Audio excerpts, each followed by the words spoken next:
কদম্বের ফুল ও জম্বুরা বৃক্ষে ফুটিয়েছেন হেন প্রভু নিত্যানন্দ। কৌতুকী পরম দয়াবান নিতাই চাঁদ, তোমার চরণে প্রার্থনা যে তুমি যদি জম্বুরা বৃক্ষে কদম্বের ফুল ফোটাতে পারো, তাহলে আমার মতো পাপীর জীবনেও তুমি দাস্য পুষ্প রসে প্রস্ফুটিত গৌর গোবিন্দের প্রেম সেবা ফোটাতে পারো। এই প্রার্থনা আপনারা শুনবেন, শুধু প্রার্থনাও করবেন প্রভু নিতাই চরণে।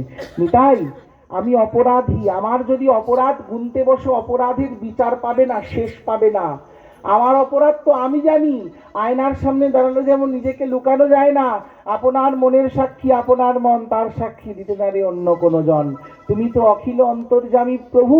প্রভু, আমি কত বড় অপরাধী সে তো আমি জানি। লোকের কাছে নিত্যানন্দ বংশের গোসাই সেজে বসে থাকলে হবে? আমি যে কত অপরাধী সে তো প্রভু নিতাই জানে, আমি জানি।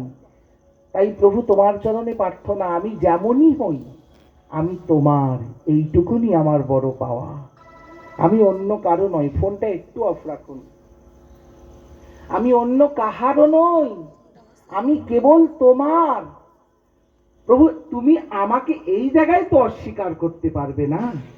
আমি ভজন জানি না, সাধন জানি না, জ্ঞান নেই, শাস্ত্র উৎপত্তি নেই, গুরুচরণে নিষ্ঠা নেই, বৈষ্ণবে বিশ্বাস নেই, ব্রজধাম নীলাচল নবদ্বীপে ভালোবাসা নেই, তোমার নামের প্রতি রুচি নেই। এখনো আমি গৌর বলে কানতে পারি না, হা রাধে বলে কানতে পারি না।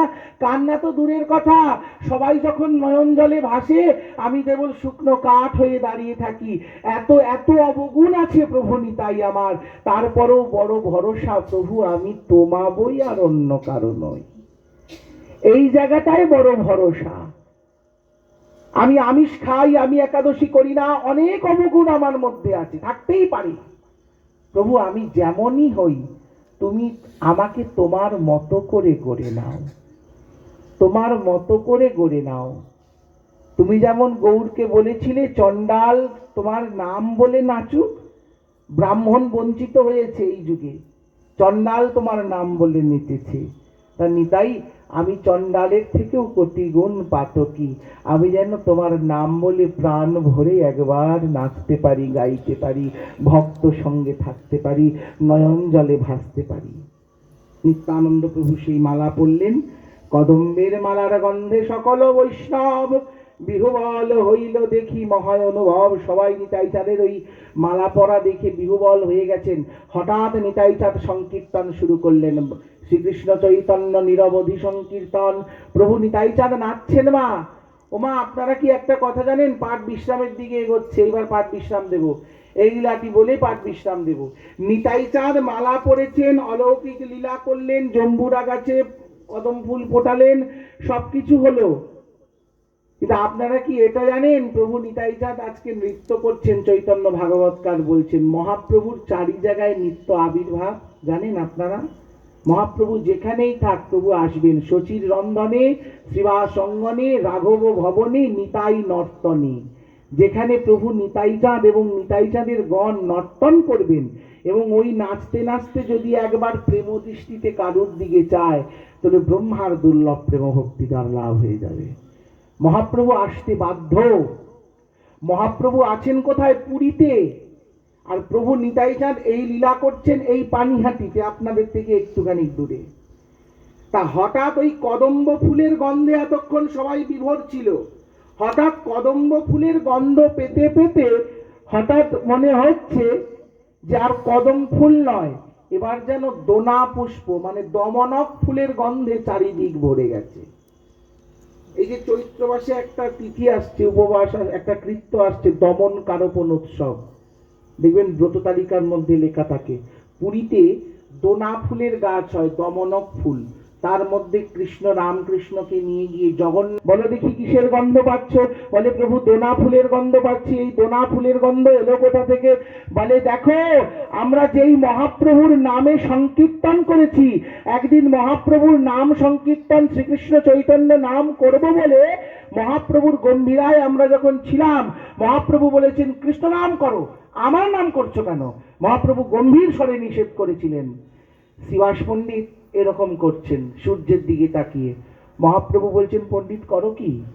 বলছে প্রভু সূর্যের তাপকে, সূর্যের তেজকে আটকাচ্ছি। প্রভু বলছে পণ্ডিত হয়ে মূর্খের মতো কাজ করো।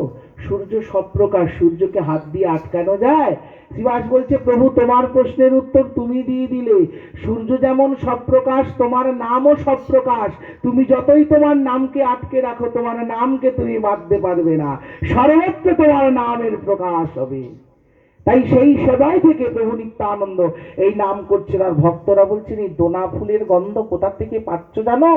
মহাপ্রভু এখন জগন্নাথ দর্শন করছিলেন, সেবক জগন্নাথের পাণ্ডা এসে প্রভুর গলায় জগন্নাথের প্রসাদী দমনক ফুলের মালা পরিয়েছেন। আর এইদিকে পানিহাটিতে ভক্তরা যেই গৌর বলে নিতাইকে নিয়ে নাচছেন, মহাপ্রভু ওই নিতাই নর্তন দেখবার জন্য মুহূর্তের মধ্যে ধ্যানোযোগে অসীম যোগশক্তির প্রভাবে ওই নীলাচল থেকে মুহূর্তের মধ্যে পানিহাটিতে চলে এসেছেন। সকল জীবকে নিত্যানন্দ বলছেন, আমরা তো, ভক্তরা বলছে আমরা তো গৌর দেখতে পাচ্ছি না। নিতাই বলছেন, গৌর তোমরা দেখবে কি, আমি জীবকে গৌর দেখাই, আমি দেখালে তো জীব দেখবে।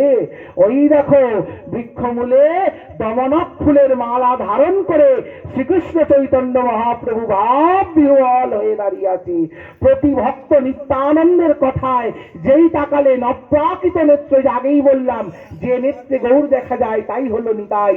নিতাই গৌর দেখিয়েছে, জীবের সামর্থ্য আছে আর গৌর না দেখে পারে।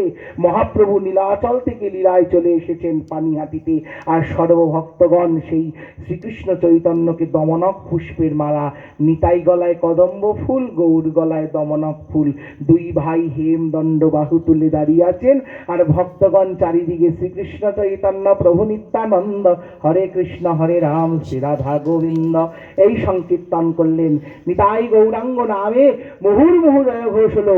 নিতাই গৌর জগ ভরি উঠুক রোল, নিতাই গৌর হরি বল।